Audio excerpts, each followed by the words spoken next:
Yo, what is going on, guys? This is Weskimo. Today I'm bringing you a Aquarius capture the flag guide. So yeah, let's jump straight into this video.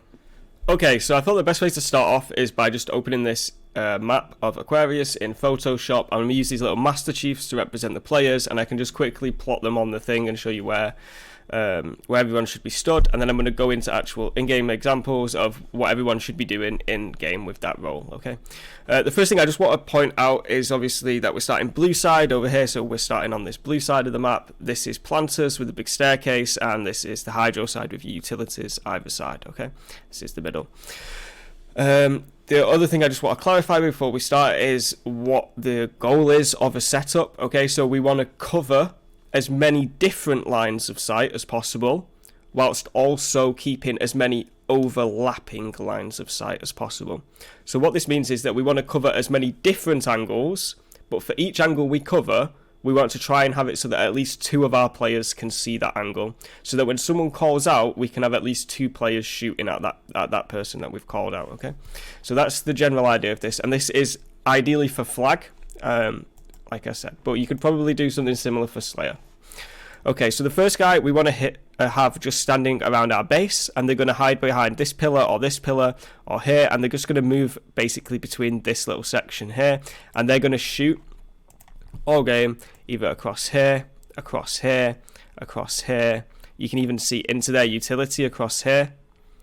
You can see all the way into planters across here like this, okay? So this is a very important position. You're just going to hold down everything for the rest of the team. Let me delete this arrow. We don't need this now. Okay, so this is your first player. He's going to anchor the team on your base. The next player we're going to have sitting here at top hydro for most of the game, if they can do. This is a really good position. You can see most of the map. You've got top mid control. From up here, you can see into their utility. You can see down here into pit across to this little bit between refrigerator and their base. You can see into their base. You can see anybody pushing planters. You can see your own side of the map as well, as we're demonstrating with the way that this arrow can look right now. Okay. Let me delete this arrow and let's look at the next person. The next person is going to want to sit at top planters as much as possible. And what they're going to be doing is they're going to be looking across map into their base, across here, into their pit, and they're going to cover this staircase, and they're going to make sure no one sneaks behind this way into refrigerator from underneath. From here, they can cover pretty much all of the map, the same as the guy on hydro, but just from the opposite angle, okay? With this setup that we're playing, the fourth guy, here we go.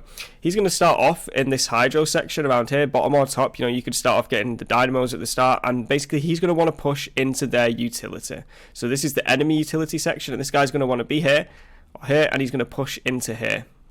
And then from here, he's going to push in and get the flag, and going to run it back this way as I'm moving my Spartan like this across the screen, okay? This is the way he's going to run the flag, like this. Okay?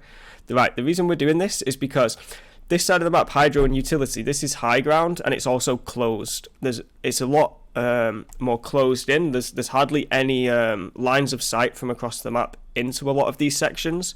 So this is the best way to run the flag, because you've got control of high ground and you're running it in a closed side where people can't shoot you. Planters on this side, it's very open, and you've got very much low ground underneath the planters and in this refrigerator section, okay? And what the aim is if this guy is pushing into their utility and into their flag and running it this way, the enemy are going to spawn here, where my mouse is showing now, in their refrigerator, or they're going to spawn here in the back of their base, okay? And this is going to trap them in one of these two locations that your team can predict, and then you're going to be able to team shoot them, okay? So this guy is going to push into here, force the enemy to not spawn here, and the enemy can only spawn here or here. You then, once you've got two or three of them down, going to get the flag, and you're going to pull it this way, like this, and the enemy almost certainly will spawn here or here, okay? At which point, these two guys and this guy can put shots on them, because if you notice, both of these can shoot into this base, both of these can shoot this staircase into the pit. They can have backup from this guy here, who can also cover either across here or across here, and there's always at least two people can shoot almost every single line of sight, whilst this guy runs the flag, and you're forcing the enemy to spawn in one of these two locations. Okay, so that's the basic setup. I don't want to spend too much time on this. It took about 5 minutes to explain this. So let's just jump into some visualization in-game and get a look at how you would be looking and moving around at each one of these positions. Okay, so the guy who's going to be stood on top of the base, I'm just going to show you the lines of sight that you can actually see if you stood on top of this base. So if you're on top of blue base, for example, look, we can see all the way into yellow utility. If we come out here, we can see all the way to the top of planters. We can even move around like this and see really into planters. And the job of this guy is to just stay on this base and move around these angles like this. You've got this pillar to hide. You've got this pillar to hide. You can hide at the back of the base, and you can dip into your utility like this. This is just so good because it holds the map down. Like, you can literally see across the whole map, and whenever your teammates call out like, oh, there's one hydro, one planters, one utility, one whatever, you guys can put shots on. Like, whoever's stood here can put shots on almost the whole map from here.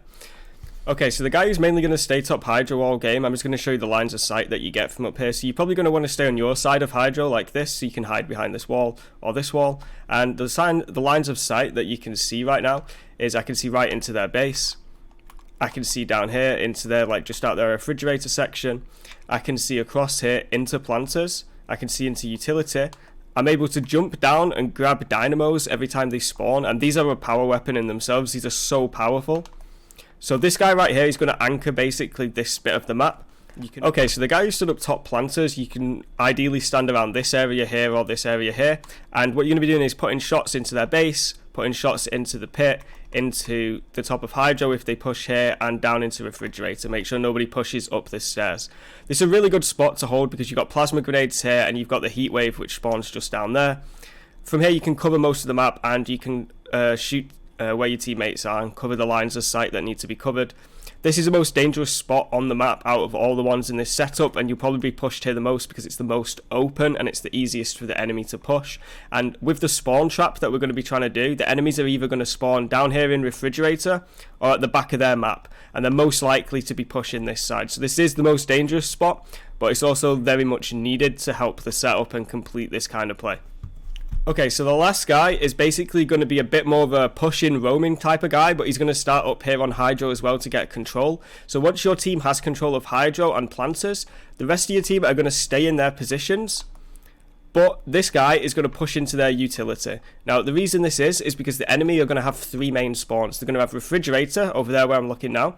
They're going to have back of their base, and they're going to have inside this utility. Now, the utility side over here and all this hydro section is a closed side. There's less angles for you to be shot from, and you've got more high ground area. Down there in refrigerator, that's low ground, and it's more open, and it's harder for them to push and gain control from an open low ground place. So what we're going to do is as this guy, we're going to push into utility and force the enemy to always spawn either refrigerators or back of their base. Now, what's going to happen is you're going to be able to push in for the flag, get the flag like this, and you're going to run it back this way through utility. The reason we're doing this is because the enemy now are going to be forced to spawn down there where I'm looking right now. This is because we've got a guy up here, a guy here, a guy in our base looking all the way across to the back here, and now you're going to be walking this way with the flag. So they're not really going to be able to spawn here if you do this correctly. And now you're going to be able to run the flag through the top. See how we're all closed? If they're spawning refrigerator right now down there, they can't shoot you unless you come up onto this bit. At which point you can either go straight across into your utility at the top, or you can drop down. Both of these are almost completely closed in. You've just got a little bit of this like 2 meters where it's open, and other than that you should be able to get a safe flag run back to your base. Okay, that's going to be it for this video, guys. I hope you've enjoyed it. This has been my first video of making a setup guide for Halo Infinite. If you've enjoyed the video, please leave some feedback below, like, comment, subscribe, and I'll see you guys in the next one.